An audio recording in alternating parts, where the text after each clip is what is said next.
depuis un certain temps, je suis en train de faire une série sur les 7 églises de l'Asie mineure, églises qu'on trouve effectivement dans le livre d'Apocalypse. Et le thème que j'ai choisi donc de développer avec vous, c'est l'église que Dieu désire. Quelle est donc cette église que Dieu désire? Et nous avons déjà vu, de par le passé, que l'église que Dieu désire, c'est celle qui vit le plein évangile, un évangile équilibré, ce qui n'était pas le cas avec l'église d'Éphèse, cette église où les gens étaient très très forts théologiquement, très très forts bibliquement, mais sur le domaine de la doctrine, mais ils étaient faibles dans le domaine de la pratique même de l'amour.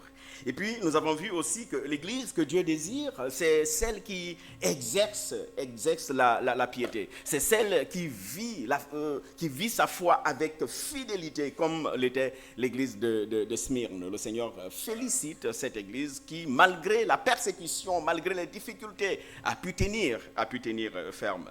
Et nous avons vu il y a quelques semaines en arrière que l'église que Dieu désire, c'est aussi celle qui applique la discipline ecclésiale. Contrairement donc à l'église de Pergame, où il y avait énormément de compromis et où on n'appliquait pas, où les responsables n'appliquaient pas la discipline. Ce matin, nous verrons avec l'église de Thyatire que celle que Dieu désire, c'est en fait celle qui ne tolère pas l'erreur, qui ne tolère pas l'erreur. J'aimerais donc vous inviter à lire avec moi ce texte de Apocalypse chapitre 2 à partir du verset 18. Mais j'aimerais simplement que nous lisions ces textes en nous mettant dans la position des fidèles de cette église au moment où ces fidèles-là reçoivent cette lettre. Nous sommes sûrement dans les années 90 après Jésus-Christ. Imaginez que dans cette petite ville de Thyatire, parce que la ville de Thyatire était la plus petite de toutes ces villes où des lettres ont été écrites, imaginez que dans cette ville, le bruit a couru et que, écoutez, le Seigneur Jésus-Christ a adressé une lettre à l'église.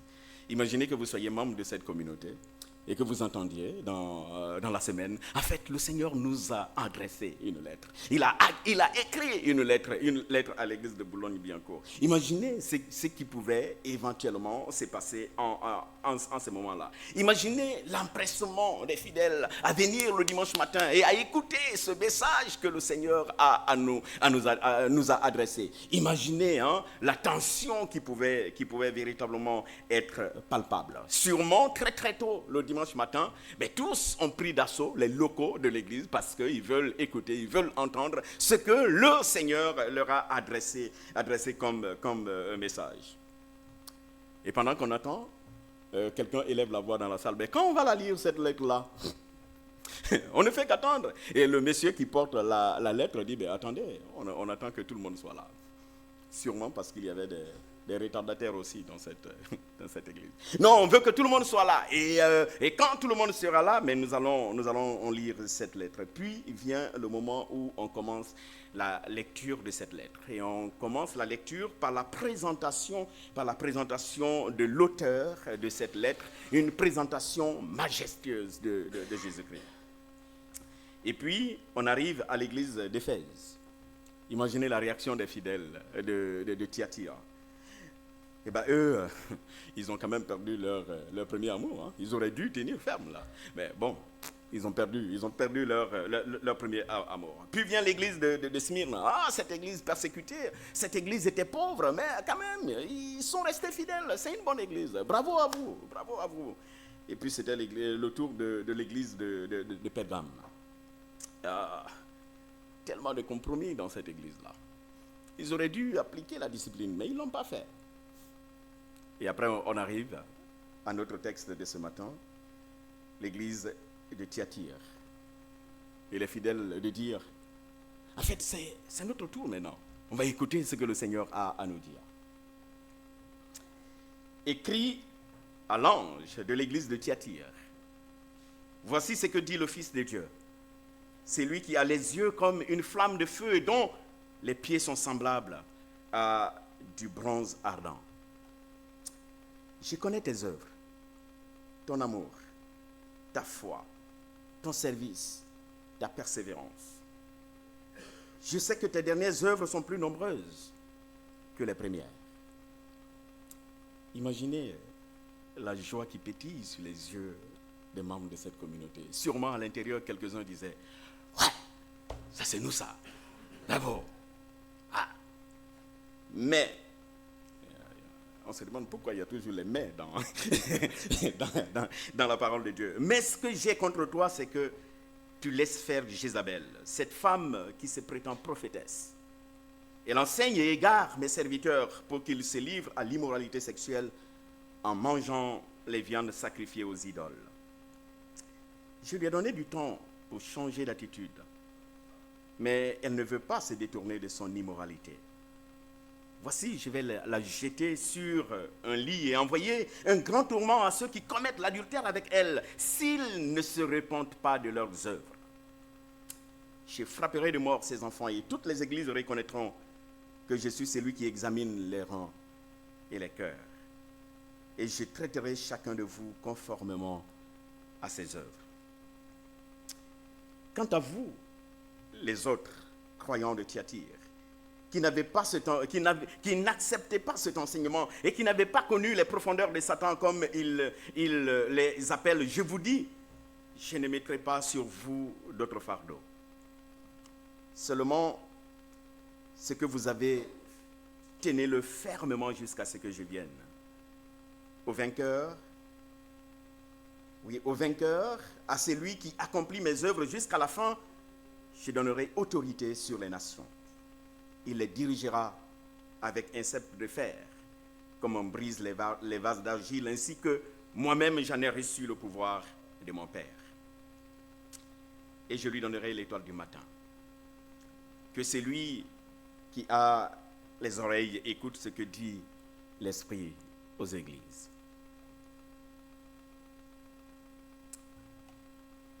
Imaginez le silence qui a dû s'installer dans cette église-là, après avoir écouté un tel message, écrit par le Seigneur Jésus-Christ lui-même. Vous savez, dans cette église, Jézabel, tout le monde la connaissait. C'était un nom de code. Les gens connaissaient qui était Jézabel. Et les gens savaient aussi qui étaient ceux qui s'étaient attachés, qui s'étaient collés, qui avaient rallié la cause de cette femme-là. Tout le monde le savait. Imaginez le silence.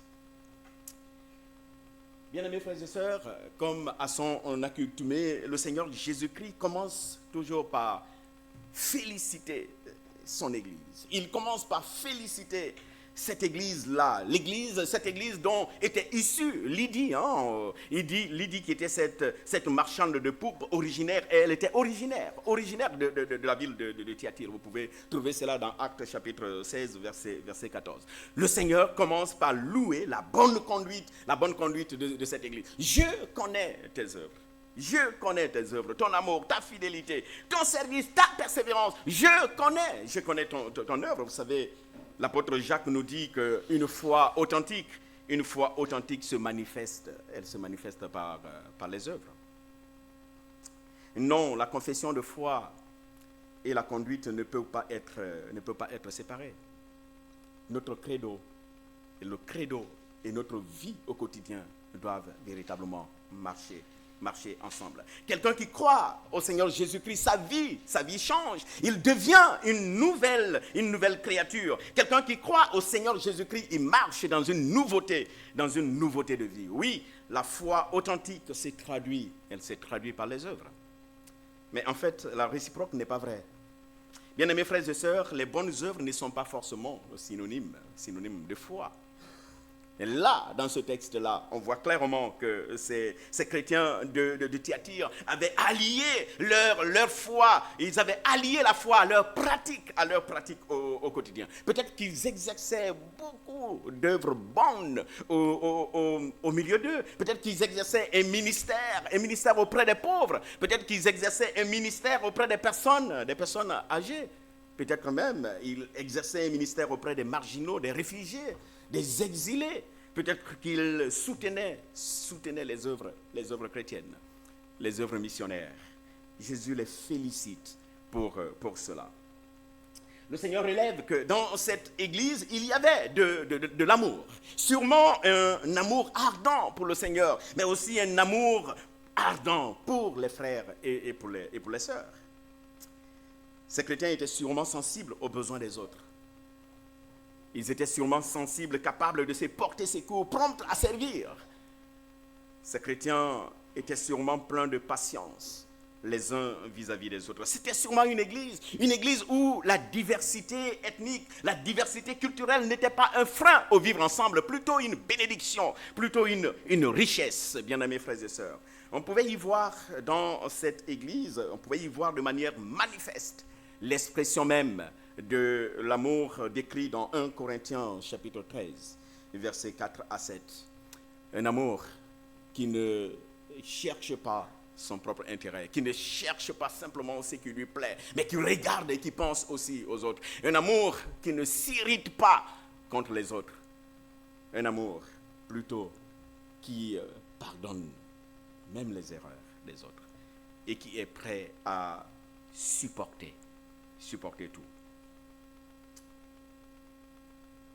Vous êtes une église de foi, a sûrement dit le Seigneur Jésus-Christ à cette communauté. Vous êtes une église fidèle, durablement attachée à ma parole, durablement attachée à moi-même, leur dit le Seigneur Jésus-Christ. Vous savez, la foi, c'est cette disposition qui nous amène à nous tourner vers le Seigneur. La foi, c'est cette disposition qui nous relie véritablement avec le Seigneur, qui nous amène à compter sur lui, à lui faire confiance, quelles qu'en soient les circonstances par lesquelles nous pouvons passer. La foi des membres de cette communauté n'était donc pas une foi, un feu de paille, une foi des premiers jours de la conversion, mais c'était une foi qui résistait à l'usure du temps, une foi qui résistait à l'adversité, une foi qui dure et qui dure véritablement. Le Seigneur dit dans ce texte, vos dernières œuvres sont plus nombreuses que les premières. On pourrait, comme pour dire, il y a encore plus d'amour entre vous, il y a encore plus de foi, de fidélité entre vous. Il y a encore plus de service, plus de persévérance que dans les premiers jours de votre vie de disciple. Vous savez, il y a un contraste entre cette église-là et l'église d'Éphèse. Alors que l'église d'Éphèse marchait à reculons, l'église de Thyatire, elle marchait, elle allait de l'avant. Elle marchait de progrès en progrès, comme j'aurais tellement aimé voir le Seigneur Jésus-Christ me dire, cher Samuel, félicitations à toi. Je suis tellement fier de toi parce que tu marches de progrès en progrès dans ta vie de disciple. Tu marches de progrès en progrès dans ta piété. Tu marches de progrès en progrès dans ta sanctification, dans ta consécration à Dieu. Comme j'aurais apprécié voir le Seigneur Jésus-Christ nous dire, en fait, Église protestante évangélique de Boulogne-Billancourt, félicitations à vous. Pourquoi? Parce qu'il y a plus d'amour que les premiers jours où vous m'avez rencontré, où vous avez accepté mon appel. Il y a plus de foi, il y a plus de service, il y a plus de persévérance entre vous que les premiers jours où vous avez commencé votre marche avec moi. Bravo, je suis tellement fier de vous. Frères et sœurs, ce que le Seigneur attend de son Église, c'est que cette Église fasse encore du progrès et qu'elle ne s'arrête pas au point où elle est arrivée, mais qu'elle fasse davantage de progrès. La question ici, c'est que sommes-nous devenus dans notre marche avec le Seigneur Jésus-Christ? Ça peut être un thème d'une série, n'est-ce pas? On verra comment on peut développer cela. Que sommes-nous devenus dans notre marche avec le Seigneur? Qu'es-tu devenu? Ça fait combien d'années d'ailleurs que tu as accepté cet appel efficace du Seigneur Jésus-Christ? Et qu'es-tu devenu depuis là? L'église de Thyatire, c'était une église qui faisait des progrès. Mais en fait, de l'extérieur, l'église de Thyatire semblait belle et éclatante. Mais de l'intérieur, la réalité était toute différente. Ce qui caractérisait cette église-là, c'était en fait la tolérance, le laisser-faire. Et le Seigneur le dit clairement, tu laisses faire cette femme, cette Jézabel, tu la laisses égarer mes serviteurs. Le problème de Thyatire a pour nom Jézabel. Jézabel. Comme indiqué plus tôt, bien-aimés frères et sœurs, en fait, c'était un nom de code. Si Jésus cite ou si Jésus utilise ce nom pour la désigner, c'était sûrement pour évoquer le souvenir de la vraie Jézabel qu'on trouve dans l'Ancien Testament, n'est-ce pas, dans un roi. Jésus utilise donc ici pour rappeler le souvenir de cette Jézabel dans l'Ancien Testament. Et dans l'Ancien Testament, Jézabel était donc la femme d'Akab, le roi d'Israël. Et cette femme avait promu le culte de Baal au milieu du peuple d'Israël. Un culte auquel était véritablement se mêlaient des pratiques immorales, comme la prostitution sacrée. Cette femme avait incité son époux, Akab, et tous les enfants d'Israël à adorer cette divinité. Au souvenir donc de Jézabel s'associait la séduction, l'immoralité, même l'idolâtrie. Comme la Jézabel d'autrefois, la femme dont il est question dans ce texte que nous avons lu ce matin, cette femme entraînait donc les membres de l'église de Thyatire dans l'idolâtrie et dans la débauche. Le problème de l'église de Thyatire venait donc de l'intérieur. Son problème ne venait pas forcément de l'extérieur, mais de l'intérieur. Et vous êtes sûrement d'accord avec moi, bien-aimés frères et sœurs, que quand un problème vient de l'intérieur, il est souvent le plus difficile à combattre. Et il est même souvent celui qui fait le plus mal. Son problème venait de l'intérieur. C'était une femme, Jézabel. Jézabel était membre de cette église-là. Et c'était une femme qui avait une grande influence au sein de la communauté. En fait, elle se prétendait, elle se faisait même appeler prophétesse. Sauf que le vrai problème de cette église n'est pas forcément lié à la présence de cette femme, de cette fausse prophétesse au milieu de l'église. Pourquoi? Parce que les faux prophètes, les faux apôtres, les faux pasteurs, il y en a toujours eu et il y en aura encore. Et le problème de l'église, c'est quoi? De Thyatire, c'était quoi? Mais son problème, c'est de la laisser faire. De la laisser faire. Tu laisses faire cette femme. Tu la laisses égarer mes serviteurs. Le problème, c'était donc la tolérance. C'était le laxisme. C'était la permissivité. Je peux imaginer les chrétiens d'Éphèse dire, non, mais en fait, on ne veut juger personne. Et non, mais c'est son affaire à lui, c'est son problème, c'est son point de vue. Et non, il ne faut pas fâcher des gens, il faut laisser faire.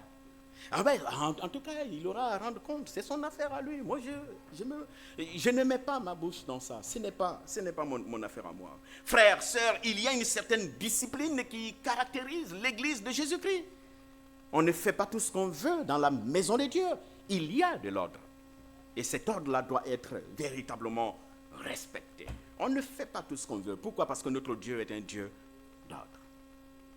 Et ce que Dieu attend de nous aussi, c'est qu'il y ait de l'ordre dans sa maison. À Tite, il dira, c'est lui qui enseigne le mensonge, confonds-le, ne le laisse pas faire, reprends-le publiquement d'ailleurs. Le problème de cette femme, c'est qu'elle s'était autoproclamée prophétesse, oui, et s'était autoproclamée prophétesse. C'est ce qui signifie que, en fait, personne ne lui avait donné, ne lui avait confié cette responsabilité. Ce n'était pas un ministère que l'Église lui avait reconnu. Jézabel prend la place qui ne lui revient pas. Et elle se fait enseignante officielle de l'Église, alors qu'elle ne devrait pas l'être. Et vous savez, le texte de 1 Timothée 2,12 dit clairement que le ministère pastoral, c'est un ministère confié aux anciens, n'est-ce pas? Alors, vous me direz sûrement, c'est un sujet de débat, ce n'est pas le moment ce matin d'entrer dans ce débat-là. Mais en tout cas, la parole de Dieu est on ne peut plus claire par rapport à cela. Et pire, en ce qui concerne cette femme-là, c'est qu'elle prétendait parler au nom de Dieu, sauf que elle ne parlait pas au nom de Dieu. Elle parlait plutôt au nom d'un autre Dieu, mais pas du vrai Dieu. Elle parlait en son nom propre et faisait passer sa volonté et non la volonté du véritable Dieu. Bien-aimés frères et sœurs, la promotion de l'homosexualité ne vient pas, je dirais, la promotion de l'immoralité sexuelle ne vient pas de Dieu. Ça ne vient pas de Dieu. Et elle faisait la promotion de ces choses-là. Et vous savez, des Jézabel, Dieu m'a dit, Dieu m'a parlé, on en connaît encore aujourd'hui, n'est-ce pas? Il y en a beaucoup. Et un peu partout d'ailleurs. Comme le relève si bien le pasteur Florent Varac, le Dieu m'a dit est une phrase qui tue, et je suis d'accord avec lui.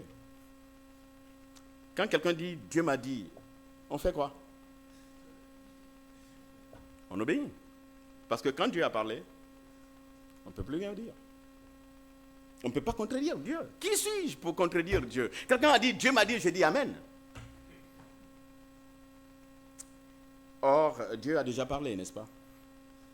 Notre Dieu a déjà parlé. Sa parole se trouve consignée dans la Bible. Elle est là. Il a parlé. Si Dieu dit encore, il faut qu'on ouvre encore le canon et qu'on continue à écrire. Parce qu'il n'a pas encore fini de parler. Mais je crois qu'il a fini de parler. Attention donc aux Jézabel modernes. Comment les reconnaître, les Jézabel modernes? Comment distinguer un vrai messager d'un faux messager? Généralement, deux indices nous sont donnés. Le premier indice, c'est de vérifier si le dire de ces messagers est conforme au déjà dit de Dieu. Ce déjà dit de Dieu se trouve consigné, je le disais tantôt, dans la parole de Dieu. Bien-aimés frères et sœurs, sur la sexualité par exemple, le message initial de Dieu est assez clair, n'est-ce pas? On le connaît. Si quelqu'un vous dit que la sexualité n'est pas exclusivement réservée aux couples hétérosexuels, je dirais simplement c'est un Jézabel. Parce que ces messages-là ne viennent pas de Dieu. Si quelqu'un vous dit que la sexualité n'est pas exclusivement réservée aux couples mariés, c'est aussi un Jézabel. Parce que ça ne vient pas de Dieu. Nous savons ce que Dieu dit par rapport à cela. Dieu a créé la sexualité et il a donné à l'homme comme un don, un cadeau précieux. Mais ce cadeau-là, Dieu va fixer un cadre, véritablement. Homme et femme, et dans le cadre du mariage. En dehors du mariage, mais il devient un péché. Il n'est plus un cadeau. Seul un Jézabel vous dira, écoutez, ce n'est pas grave pour un chrétien de participer à un dîner professionnel ou organisé en l'honneur de la cause LGBT. Et c'était le cas de cette Jézabel dont on parle dans ce texte-là.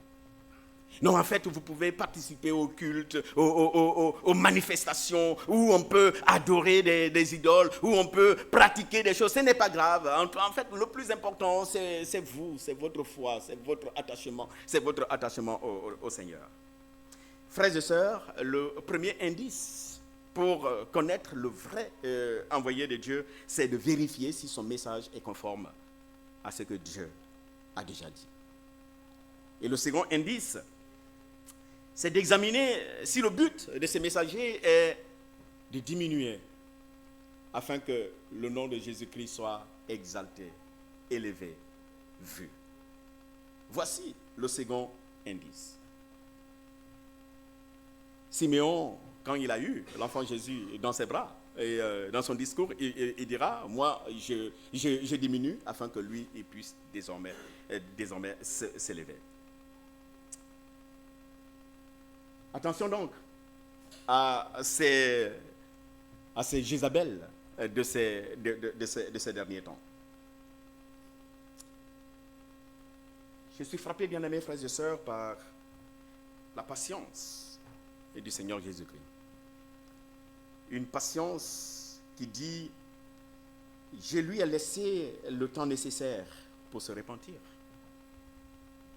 Je lui ai laissé le temps nécessaire pour se repentir. Christ a usé de patience envers cette femme. Elle a eu du temps pour se repentir. Mais qu'a-t-elle fait? A-t-elle su profiter de ce temps de répit que le Seigneur lui a donné? Comme pour Jézabel, le Seigneur n'use-t-il pas de patience envers nous aujourd'hui?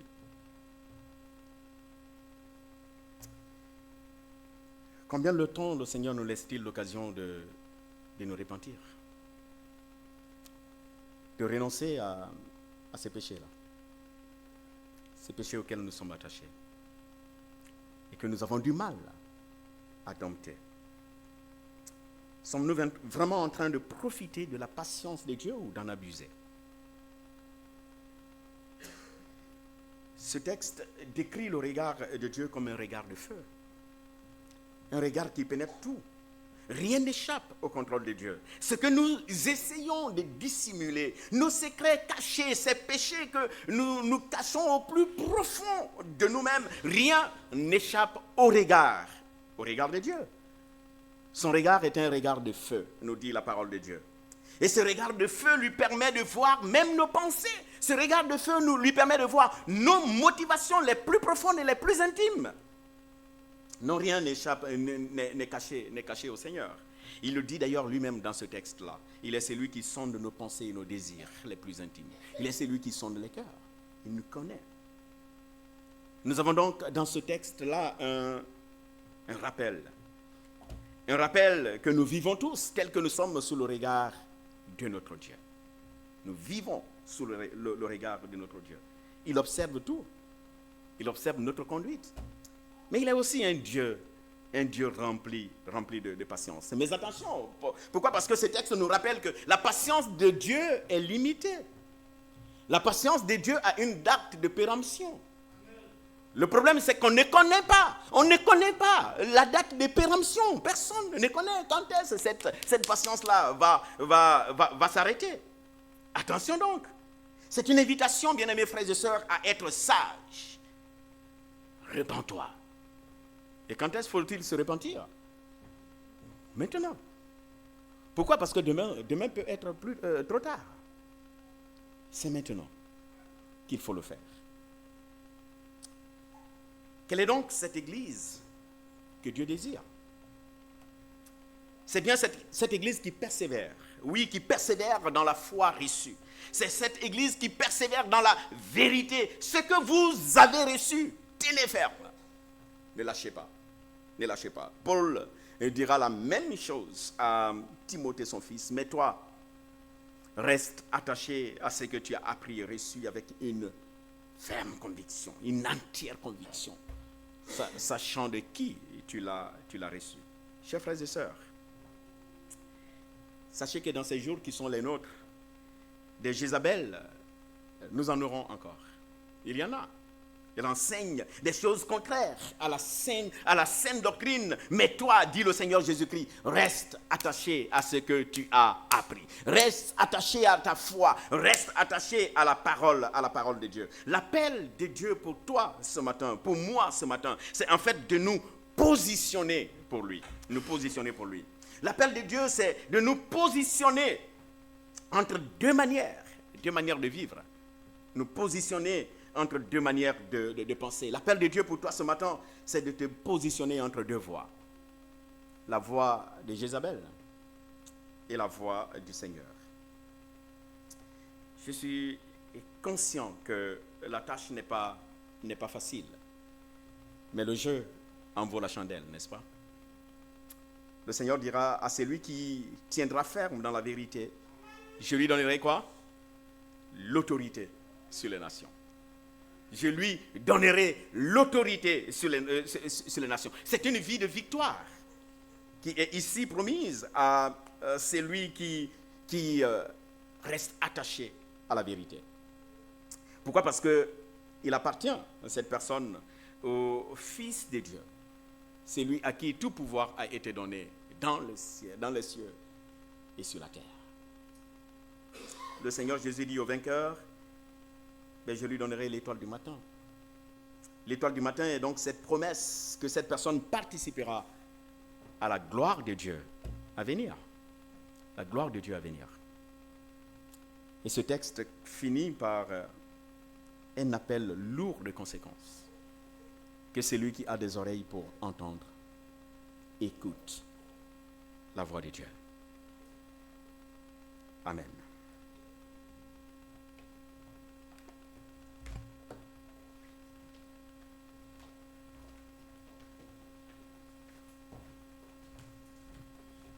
Merci Samuel pour ce message poignant. Nous sommes invités à tenir ferme, à rester dans le cadre que la Bible nous a fixé, avec les règles qu'elle nous apporte, qu'elle nous donne de la part de Jésus et de tous ceux qui ont été utilisés.